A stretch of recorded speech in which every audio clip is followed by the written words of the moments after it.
نبی رحمت جناب محمد مصطفیٰ صلی اللہ علیہ وسلم نے فرمایا 3 بندے جن کی اللہ ہر صورت دعا قبول کرتا ہے۔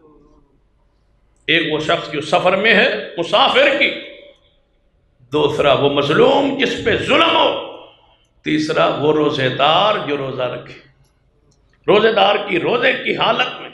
اس لیے تو مفسرین نے لکھا ہے کہ قرآن پاک میں دوسرے پارے میں سورۃ البقرہ میں جہاں ماہ رمضان کے روزوں کے مسائل و حکام کا ذکر، یہ آیت کتب علیکم الصیام جو پڑھی ہے، جس آیت جہاں یہ نازل ہوئی، اس سے آگے روزے کے مسائل بیان ہوئے، پھر آخر پہ جا کے روزے کے مسائل بیان ہوئے۔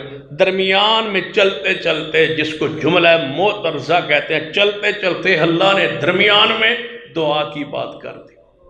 قرآن میں پیغام دیا کہ روزے دارو کتب علیکم الصیام، تو پہ روزے فرض ہیں، اس کی برکت یہ بھی ہے کہ تمہاری دعائیں قبول ہوں گی۔ لیکن دعائیں کیسے کرنی ہے اور کس سے کرنی ہے، ساتھ ہی قرآن میں اشارہ کر دیا۔ ماہ رمضان کے روزوں کی آیات کے درمیان میں آیت آئی وَإِذَا سَأَلَكَ عِبَادِي وَإِذَا سَأَلَكَ عِبَادِي عَنِّي فَإِنِّي قَرِيبٌ أُجِيبُ دَعْوَةَ الدَّاعِ إِذَا دَعَانِ فَلْيَسْتَجِيبُوا لِي وَلْيُؤْمِنُوا بِي لَعَلَّهُمْ يَرْشُدُونَ۔